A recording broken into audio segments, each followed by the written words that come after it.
You're listening to The Power Project, and I'm your host, Brandi Voth. I also like to think of myself as a coach along your purpose journey.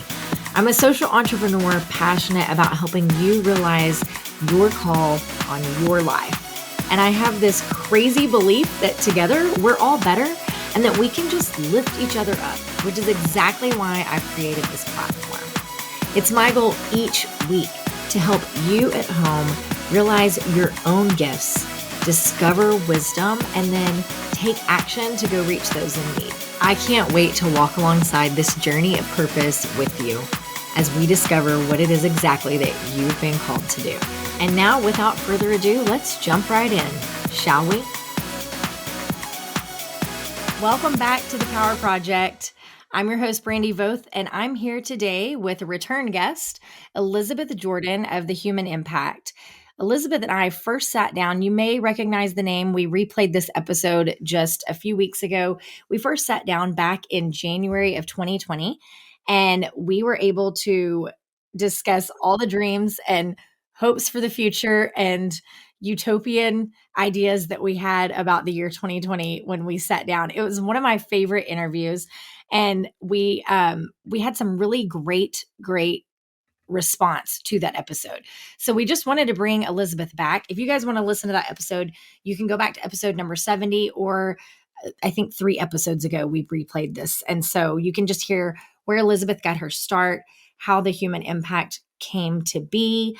And we wanted to bring her in today. We wanted to discuss kind of what life looks like from after this, right? After what we've just walked through. But before we jump in, how are you doing, Elisabeth? Brandi, it's so great to be back here, and I'm honored to be back on the show again. And yes, just to your point, it was a blissful January, right? Before the world turned upside down, and especially for our friends on the streets. And so I'm really excited to get to kind of dive in to what the human impact looks like today with you because of what's happened the last few years. And give us a brief summary. Like I said, everyone can go back and catch up to one of the previous episodes if they want the whole backstory of the Human Impact. But you're founder and president of the Human Impact. You've been doing this for almost 9 years, which is amazing. But give us just a brief summary of what the Human Impact is and what you all do. Yes, we have a 3-part mission, and we work in a little bit of an unusual way with people who are homeless, who are either living on the streets or in shelters. We don't have a facility that people come to, but we go out to them on the streets, and we really act as a relational support system for people. So our mission is to befriend the homeless, to bridge the relational gap between people who are housed and people who are unhoused, because we think there's power in that mutual relationship, and transformation happens both ways. And then the third part is to build long-term community, because we have a friend outside of Austin named Alan Graham, and they have a tiny home village. And he says, and we say, that housing will never solve homelessness, but community will. And we really believe that like healthy relationships with God, ourselves, and others are really the key to healing, and that we need to bring community not only on the streets, but after people transition off of the streets. Yeah, I love that. And it's interesting that we're doing this interview today because it wasn't even pre-planned. That I just left a 2-hour meeting for our community about bridging the gaps and helping break generational poverty. And the key thing that I wanted to raise my hand and be like, hey, I'm about to speak with my friend Elisabeth Jordan. You should probably talk with her. And they talk about the relationships being so key to that being the main catalyst in helping people break the cycle of poverty, helping people move from unhoused to house. And so I think something that was brought up to me that I know that you know firsthand was when we look at the relationships we have, people don't always realize, like, I have had the same banker for years, right? I've dealt with the same financial institution for 17 years. And the secondary financial institution that I use, I've dealt with for more than that because I was 15. And so there's a lot of math there.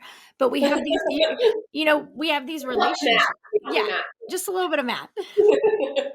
But we have these relationships that we've built that we are able to reach out and network with, and that looks different for people that are in poverty, or people that are on the streets, or people that are transitioning from incarceration, or whatever it looks like. They don't necessarily always have those resources. So tell me kind of how it has looked for you in building the relationships, and what it looks like now building those relationships versus what it looked like when we spoke back in January of 2020. Yes. Well, so much has changed, really not in the heart of how we execute our mission, but in the trust that we gained on the streets through the COVID years. So when COVID hit, everyone was terrified, right? It doesn't matter who you were. We had no idea how it was transmitted. We didn't know how contagious it was. And so our staff kind of got together, and we decided that even though we were afraid, we were called to this group of people on the streets. And even as scared as we were, they had less resources at their disposal than even we did. And so, with encouragement from especially our board of directors, we basically, as safely as we could, we would go out to the streets every single day through the COVID period. And we normally go with open hands because we're trying to offer ourselves in relationship and not get caught into the trap of transaction where I just come and give you something and I don't get to meet you in your space person to person. But in this case, all of that extra help had dried up, it had gone away. And so we got to stand in the gap. We had a ton of people who were giving to support us during this time. And so we were able to provide toilet paper, water, rally meals, put people up in motels for a night or two. Someone ended up giving us a mobile shower unit that we could take out to the streets. I mean, people really didn't have access to get clean. So much of the resources had closed down for them. And so we really got to stand in the gap in those months. And we got to rally a whole lot of people who were giving, and then volunteers who were courageously alongside us coming out to help us serve. And we had churches get behind us. Like a church near us they rallied people to get meals every Saturday, and we had support from other churches as well and individuals. And so it was this time of I think maybe we had this in our DNA, but we had this opportunity to be courageous and to reground in our calling, and everyone did that. I'm so proud of the staff because everyone said, this is scary and we don't really know what we're doing, but we know we're called. And so we're going to go do our best to meet the needs on the streets, even during this time. And what it did on the streets is it forged new trust. You know, when we show up when other people aren't showing up, there's this deeper level of belief that we really are there for people, that we really care, and that we're not going to go away. And so much of homeless service, it's not bad, but it's kind of a one-time stop and go. And so I think there was just a deeper level of trust and respect built on the streets. And there have been so many dividends reaped from that on the other side of this difficult time. Mm-hmm. Yeah, I think literally the meeting that I just came from, they were discussing how there's so much well-meaning behind wanting to help and providing food or providing housing or providing money or what is it, but truly that lifetime, that long-term relationship that we forge with them looks like sometimes it's 5 years, 6 years, 15 years of walking through life with people to help them. And so I think that it's super important that you all have the consistency and the presence with this community. And before, when we spoke, you did outreach, I believe, like Tuesdays, Thursdays, and then on Saturday. And does that look different now? It's a great question. We have now 12 full-time staff members. I think we were 4 or 5 when you and I last got to talk. So we've grown exponentially. We hired a guy from Atlanta he's leading our advocates. So we call the people that go out to the streets, now we're out every single day, friendship advocates. And so it starts with friendship, but there's a whole lot of advocacy in our work. You were, starting talking about the disparity even in access to resources like a banker, for instance. And so part of the process we walk with people is trying to break down some of those opportunity barriers. So one example is there are several people we know who have a decades old drug possession felony, and they don't have the resources to get an attorney hired to have that expunged from their record. And they're still held back from when they were 18. They're 45. And they're still held back from a drug possession felony from when they were 18. And so many people with resources, they get the second chance to have that taken off their record. And there are so many people that we know on the streets that don't get a second chance. And so we're trying to help. We connect them with a law firm that represents people to help them through that process. That was actually just kicking off right before COVID happened. Yes. So I think that in our, actually, like in episode number 70, I think we discussed where I said, what are you most looking forward to or excited about this year? You said we have our first expungement attorney and workshop that we're going to be doing. And that's huge. Like, I don't think people understand. I discussed in this meeting that we were just in, I'm like, the three problems that we have are that people can't get housing because they're on probation from a felony charge that's old. They can't get a driver's license because they're on probation, and they can't get a job because they're on probation. So right. The expungement piece is a huge, huge piece to bridging that gap, to breaking that cycle, to moving from unhomed to homed. Correct. Yes. And we're just getting really to pick that back up because we kicked it off and then the world shut down. And so we're really just kind of almost back at the start with that, but being able to connect people to that resource and help them pick that story back up that we had started over 2 years ago. And then we've worked for many years now with a couple of real estate developers that even if someone does have that in their past, they will overlook it and let people get into apartments. But a huge part of what we're working on right now, which is kind of the third part of our mission, build long-term community, is we're working on a place that we can build where we have people coming off of the streets, probably 12 or so, and then a couple of people who are not coming out of a background of homelessness who've discerned a call to live missionally there. Because our whole work is predicated on the belief that we need each other and that we're better and stronger together, that our differences and the things that make us special and unique, that coming together, we kind of cover up each other's weaknesses with strengths.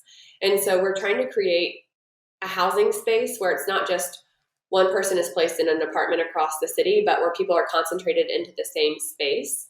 And really we can have community and thriving happening in one location. Yeah, because I think a big key piece that is missing is the community. I know that the people that I serve personally, it's as soon as they're separated from that community and that support system and the people that they know, tends to be when they're open to recidivism or mental health issues. And so I think I'm always like, if I could just build a great big commune for all of you to live in one place, we would all live happily ever after. So I think that's really important. Like you said, not just providing housing, but providing that community piece as well. And have you, are you connected with Nika Spalding of St. Jude and Oak Cliff? I'm not. Ooh, I need to connect you guys. We just did a podcast yesterday, and she's a cool chick. And I do know that she's connected with someone from Bonton Farms that I know you work closely with. Yes.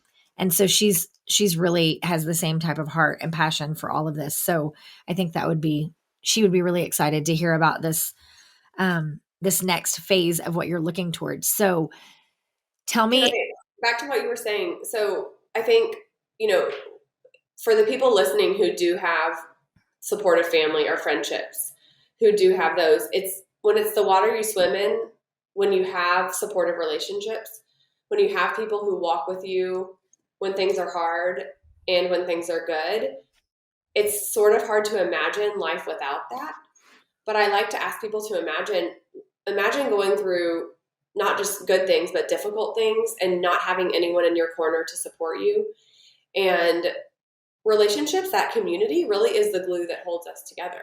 It is an essential part of human flourishing.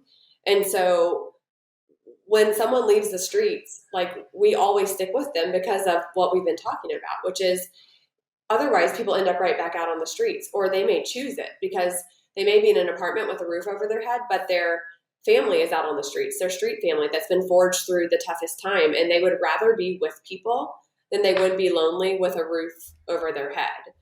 So I think that this is an essential, like, how does homelessness get solved? It gets solved in the context of community. Housing Mhm. alone doesn't solve it. Yeah. How did you see the community, the unhoused community? How did you see them persevere through COVID? I know we've discussed what you all did and how that looked different for you and what you started doing in order to still go out with open hands and open heart. But how did they themselves work together to get through the last 2 years? It's a really good question. It, it was a time of some despair. There were days when I would go out and people were just confused because I personally was glued to my phone or the TV like 24 hours a day for the first couple of weeks because I thought, like, maybe sometime someone's going to give me more information that makes me feel better about this situation. And I realized after a couple of weeks of doing that, it's not coming for me, like, at least not as soon as I want. So I've got to disconnect myself from these news feeds and just try to be present where I am. And so many of our friends on the streets, they didn't have that access, which was strangely comforting on some level too. So people, when I would go out, would be desperate for any kind of information about what was happening or context for how the world was turning upside down. So there was a lot of difficulty and pain that really came to the surface. And it's hard because it's a group that already has experienced significant trauma. And then to have kind of the trauma of disconnection and for their world to turn upside down again, they're used to rhythms, they're used to access to certain things. People couldn't even get to the Social Security office or some of the most essential things. And it actually became very difficult for people to take steps forward during that time because so many of the places they would go to take those steps were closed or there was limited access. And so the truth of the last 2 years for people on the streets is that it really was that much more difficult. It was a really difficult time. And, I know that people who were in close community, those bonds were strengthened for sure. And there was a lot of suffering and pain over the last 2 years. Yeah, because I think, like you said, for all of us, we were stuck at home and weren't able to access our conveniences and our comforts that we're accustomed to. But I think when you look at the shelters, a lot of the shelters were closed or had certain types of limitations where they couldn't serve. I know that a lot of the outreach ministries that would be feeding and providing food didn't have the resources, weren't able to provide what they were able to provide in the past. And so I can only imagine what it looked like literally like on the ground floor of that to see your resources dry up. I mean, we're 2 years out and helping my father-in-law with the Social Security claim after losing my mother-in-law this year. They still want you to call and make an appointment over the phone because they still don't want you to come to the office because they don't have the manpower to serve you. So if we're still being inconvenienced, I can't even imagine what it would be like to have the systems and the rhythms that they were accustomed to completely upturned. Have you found Can I, one yeah. minute on that? Just, it was also amazing to watch the other organizations in this space rise to the occasion. Like, to your point, the shelters, they were trying to follow the CDC guidelines that were changing and not super clear and ended up having to do shelter in place inside of the shelter in our neighborhood. And that was an incredibly difficult undertaking. And I respect so much how they navigated that and cared for people during this time. And then a resource center down the street from us called Our Calling, they stepped up to provide meals Monday through Friday. And they ended up serving hundreds of people every single week. And that was way over their capacity. And they closed their indoor part, building down, and they served outdoors. And so it was also amazing to watch people in this space, like, who are caring for this marginalized group of people, ground once again in that calling to care and to lean in to try to be creative in how we're all serving. So I was super encouraged watching others in this space, and there's so many more who were helping during that time. I think that that's good, and I think that's something that is worth speaking to for a minute, because I know that at one point in the midst of all of this, when everything was just heavy, and it was heavy for everyone, and it was, I don't know that I saw an end in sight or light at the end of the tunnel for quite some time. And I remember feeling really heavy about this and just thinking, I know God is good, but he does not feel good right now. And this does not feel good right now. And so I literally started just listing anything and everything that I could see God's goodness in, and where I was seeing God's goodness. Because like you said, there was pain, and there was despair, and there was loss, and there was so much heaviness. But when you take the moment and you look at, okay, now they began feeding hundreds of people, and now they pulled resources together, and they did what they could do, while you were, I think, while you were seeing some of the most difficult circumstances of what we all walked through in the past couple of years. I think you also got to see some of the most beautiful goodness played out. I did. I got to see organizations and individuals take up the cause of people who didn't have the resources that they have. And I got to see people act sacrificially. And it is so encouraging in the face of pain, in the face of confusion, like inside of deep fear, to watch people not let that have the final word. And I think we also talked about this last time, but it's really not about not having the fear. Courage is continuing to move forward in what you feel like you're supposed to do, even with that fear still living with you. And I think that was a huge exercise in faith for these organizations like Austin Street Center and Our Calling, and all of us, and so many others who continue to press forward in service and care through the last couple of years. And then, you know, it's really amazing also to watch people who do have resources, like they want to give during a time like this.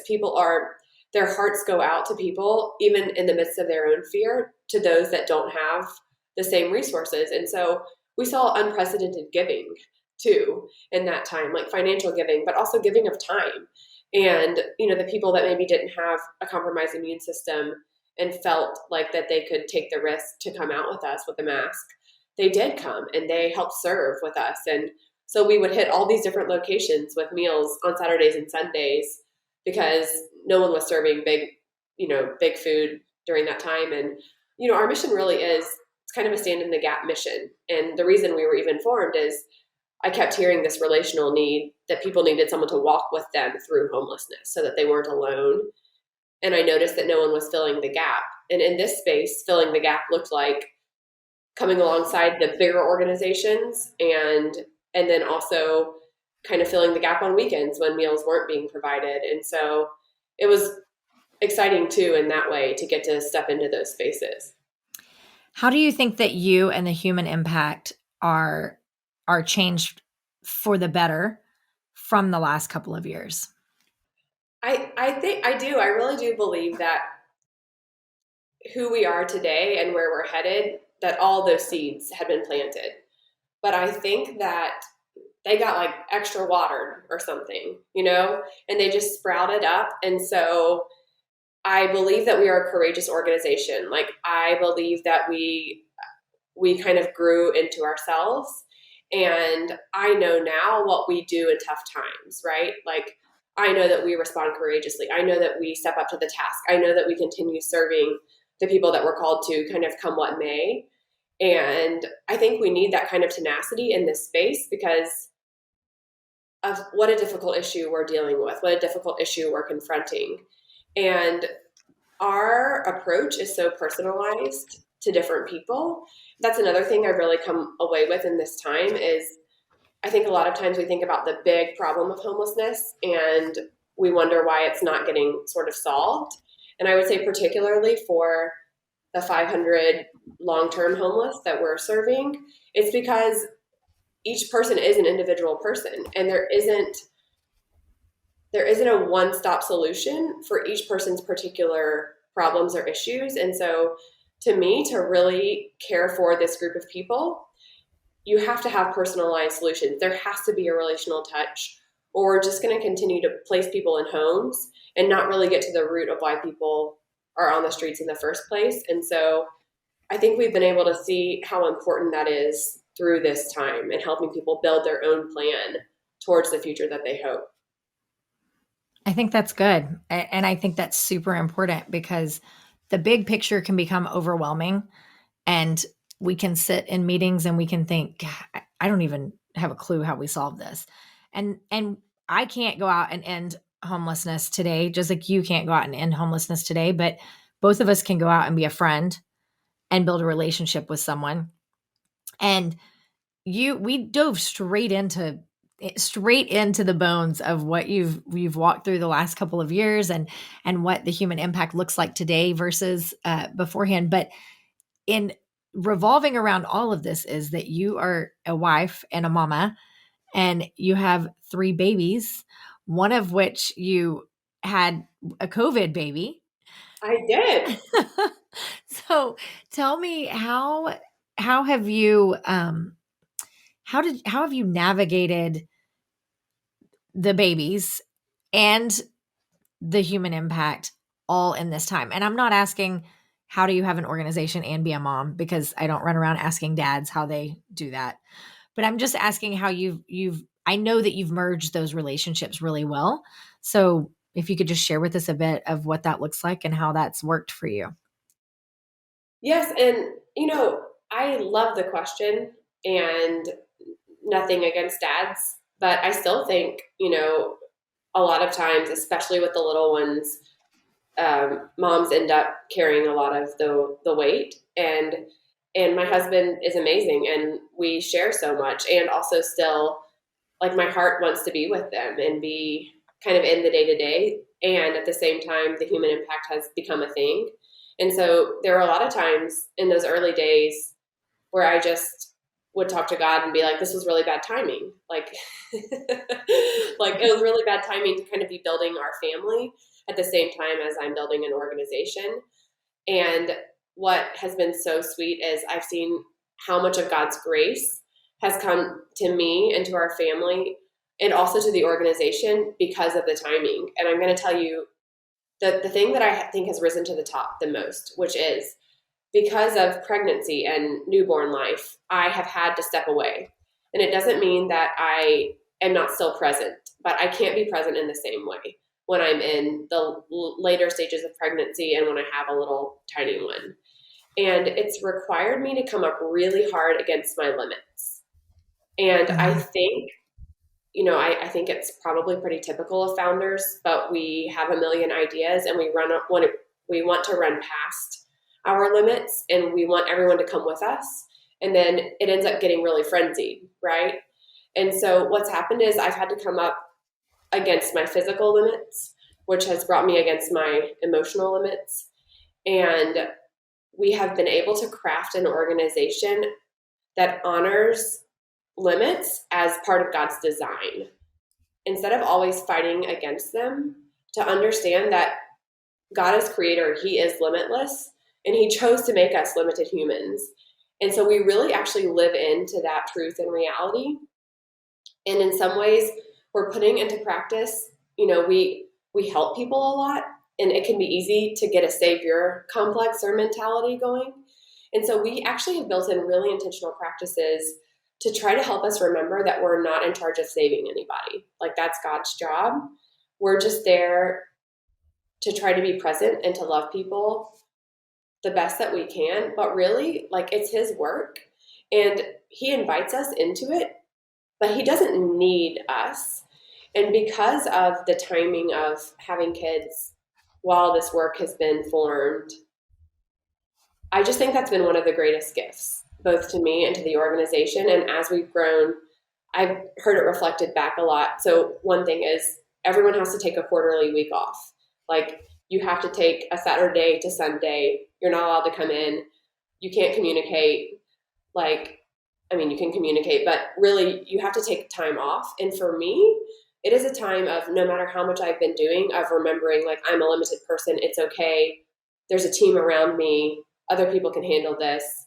Like, that's one of the ways that we've built into our lives, this remembering that we are limited and that it's meant to be this way. That's so good because I know you and I are cut from the same cloth, and I it's so easy to think, "Oh, I can do this." Just because I can do it doesn't mean I'm meant to do this, right? And so I think the intentional practices are so important. And I in addition to that, I was going to ask you, do you observe a weekly Sabbath? Yes. Okay. Great question. So I'm really into Sabbath since high school. This woman, she preached on the Ten Commandments and she preached on Sabbath. And I'm type A, and she talked about it, and I started practicing it, and it was like the best antidote to my perfectionism ever. And then having a family and kids, it's been really hard to find my way back to Sabbath because I stopped my human impact work, but what do I do about the laundry? And so it's been really hard to well, what is Sabbath then? How would I redefine Sabbath in this context? Because there literally aren't enough hours in the day to get everything done. I'm constantly living with the fact that I can't get everything done. And so how do I actually celebrate practice Sabbath in the middle of this season of life? And you've probably read it, but there's a book called The Ruthless Elimination of Hurry. I have not, but I'm putting it down. It's really fantastic. And Sabbath is a practice it talks about. And so we want to lean into a Friday night to Saturday late afternoon. We already have some family traditions that we call Friday night, movie night, pizza night.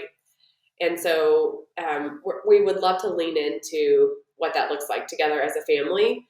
So it's a really interesting time to think about how do we lean into that rhythm as a family and not just me as an individual. Oh, and I think it's such a question. Sabbath does not come natural to me at all.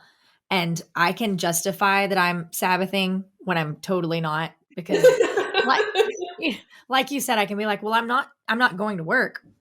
Well, but you're on your phone, sending emails, Right. And so this Sunday, literally, walked in and the house was a disaster.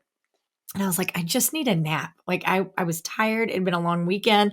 It's like, oh, I need to do laundry. And then I was like, nope, it's the Sabbath and I'm taking a nap today. I'm napping for an hour and a half and resting because God created this and designed these rhythms of rest and Sabbath and the ways that we're supposed to recharge. And so it's interesting for me because it's nothing that I've really never observed Sabbath in my life until the last couple of years that I've been trying to observe that.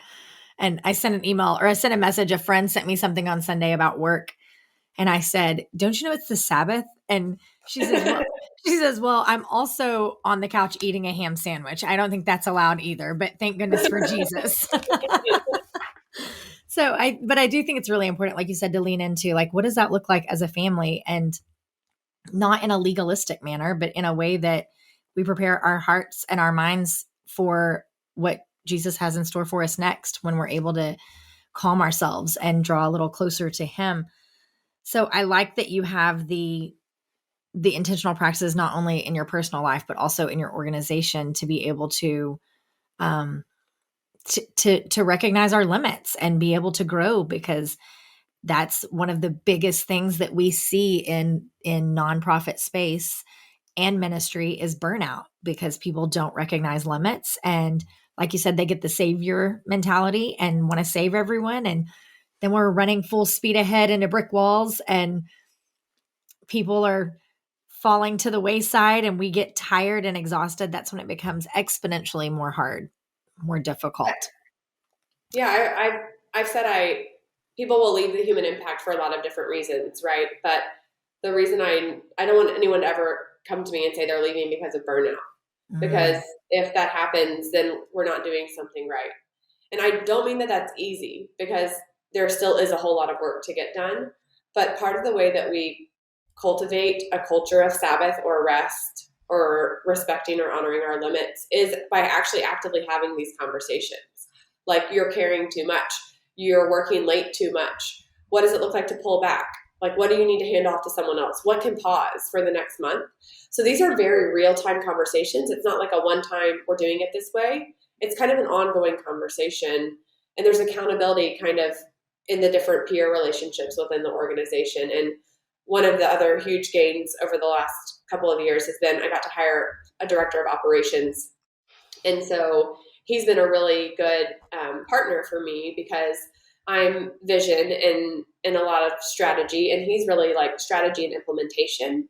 And so it's been really great to have him, for me personally, to hold me accountable to the things that I say I believe and how I want to do it. And then he's thinking about organizationally, how do we continue to keep this culture as we grow?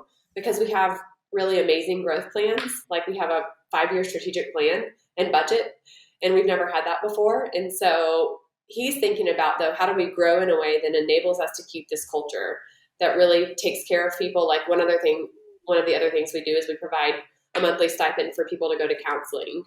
And obviously they choose who they go see, but it's another way of saying, like, you must care for yourself if you're going to be caring for others in the way that we're called to care for other people. That's so good. I tell everyone that I want required counseling for all of my employees, and not in a you have to go, but in a you get to go kind of manner, because I think it's Aren't so, you lucky? yeah, it's so important. When you're talking about the director of operations and you grew from 4 to 12 employees over the last 2 years, I think that one of the biggest mistakes people make in growing a business or growing an organization is not hiring when they need to hire and scaling when they need to scale. So, what for you personally, how did you know when it was time to hire the director of operations to expand from 4 to 12 employees?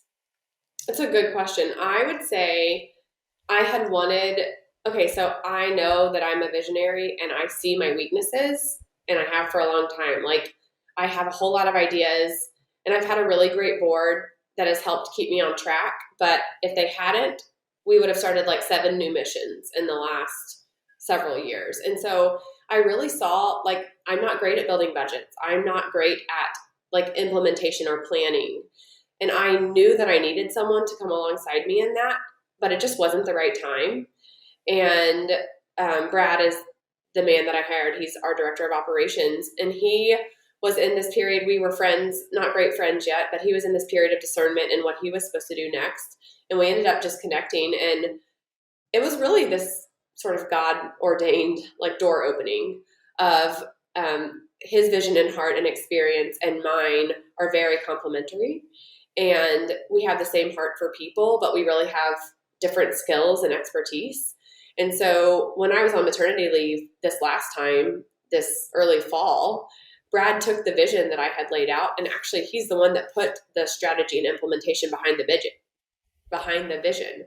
So like I come back from maternity leave and he has a 5-year plan and budget, that we actually get to work with to create and make into what we're able to now share with people. And so that's just been an incredible gift to me to have someone come alongside the organization, to come alongside me in the places that I am weak, that I don't naturally have expertise. And I'm so thankful that that person came at the right time and that he has the ability to help make the plan a reality. Did you lose me? I did. If you'll just go back to he has the ability, if you'll just start that Oh, yeah. statement again and say that again. It's just been really amazing to have someone who is so focused on how we build the organization and how we take this huge vision that we have, this beautiful vision that we have, but put a step-by-step plan together to make it a reality. And then to bring in all these different people to help make that possible. So, Nick, this guy that we brought in from Atlanta, and Brad, but then all these other people that we've gotten to hire, but they're called to this work and they're so amazing to have on the team, and they're a part of this plan that we're unfolding. So it's not random anymore. We're very thoughtful about when and how we're growing and expanding to reach this big vision that God's given us. So, what are some tips that you would give someone at home when it's time to scale and it's time to add members to the team, as far as choosing team members? What are a couple of tangible tips that you would give for selecting, like you said, intentionally selecting this team that you're building? Well, I'm going to just say the obvious one, prayer. There you go. I mean, I really think God leads us, especially when we are smaller. And no one person has all of the resources to make good decisions. And there have been times I've hired people that they weren't the right fit. And so I've also learned by hiring people that weren't the right fit for the organization. And then bringing on other people who now they run their part of the organization. So all of it doesn't fall on me anymore. But until now, I think it would be prayer and then the wise counsel of other people. So for a while, I brought in an HR consultant named John, love John, and he would really help me through a process. I did not know how to hire people. I didn't know how to figure out if you're really the right fit or do I just like you. And another thing is, I really want there to be different kinds of people who think differently from me. I don't just want to hire my mirror image because that doesn't make a healthy organization. And so I think it takes the wise counsel of someone like John or my board or other people who have stepped in to fill the gap before we were able to put this whole plan in place so that I'm not making decisions on an island.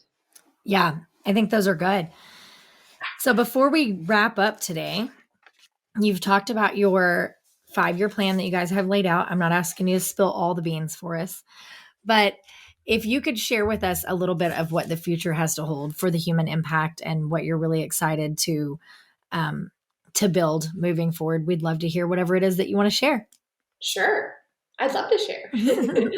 So we have a 3-part mission. I'll say it again: befriend the homeless, bridge the relational gap, and build long-term community. In befriending the homeless, we have one team in South Dallas right now. In 5 years, by the end of 2026, we want to have 4 teams all around the city in the major concentrated areas of homelessness in Dallas, so that we're doing our advocacy work, our friendship work on the streets all around the city.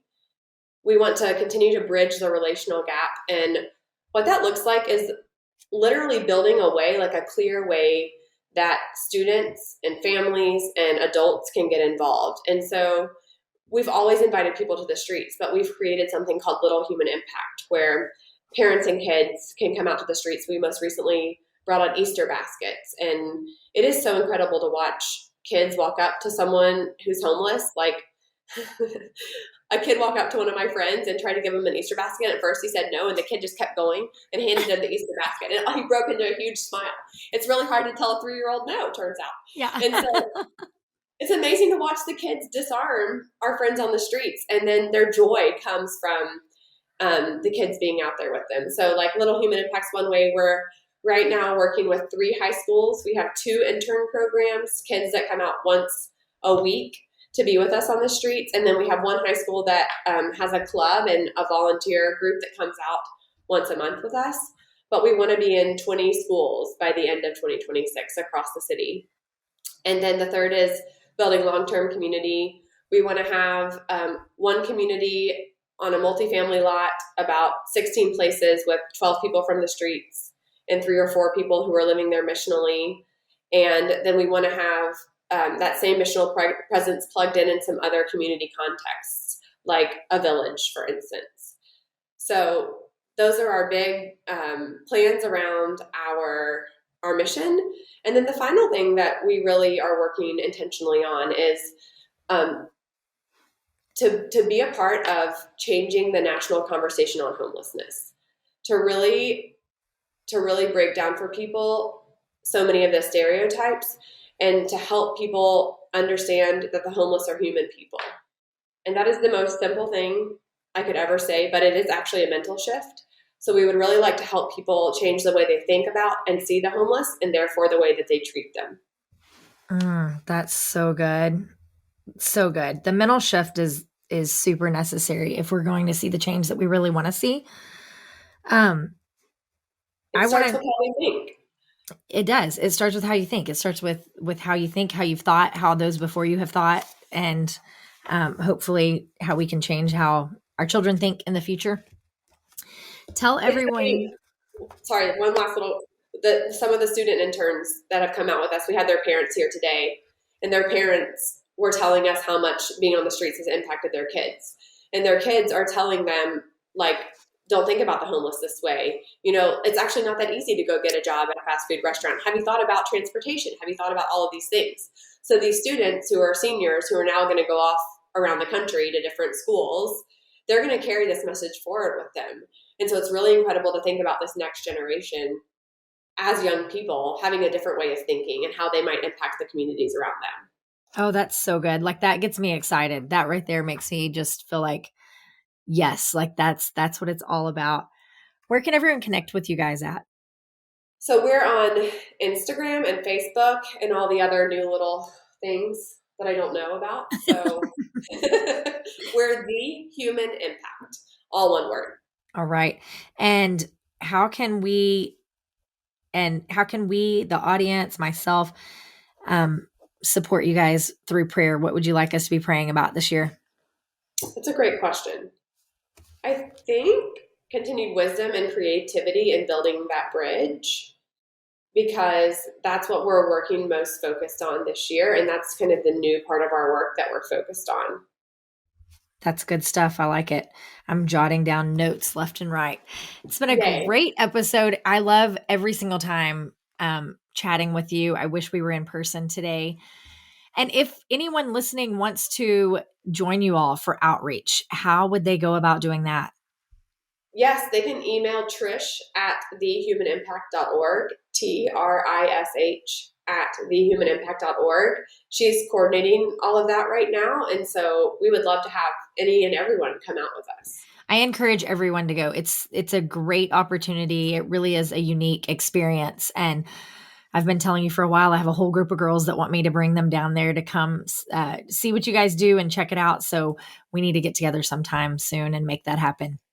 We should do that. I would love it so much. Yes. Thanks so much for talking with us today. Thank you. It was wonderful. All right. Have a great day. Bye. I hope that you enjoyed that conversation with Elisabeth Jordan. One of the fun things about this season is getting to circle back around with guests that we've previously had on the show and just seeing how their lives have changed and their journeys have grown over the past 2 years. I could sit and speak with Elisabeth all day, every day. And I love that she defined courage as simply the ability to move forward, because that's what it takes every day for each of us to answer that call on our lives. I think it was great that she left us with some tips on scaling, that we need to look for a complementarian to us, and that we need to pray that God sends us the right people, and then that we need to be willing to seek wise counsel and add different people and voices to the mix. I love this conversation. I can't wait to chat with you again next week. But until then, go out and live your best purpose-filled lives. Friends, I hope that you enjoyed this episode today. I hope that you were able to gain wisdom from what we discussed on this show today. And I hope that you're inspired to take action, to go out and step into the call that's on your life and reach those that need whatever it is that you have to offer. Each week, I love coming to you in this format, and I do it so that we can all lift each other up. All I ask in exchange is that you hop over to whatever platform you listen to this podcast on and write a review for us. Give us a rating. We'll take 5 stars if you don't mind, and then share us with all of your friends, because we believe that the more people that we have leaning into their purpose, the more action we can take to reach the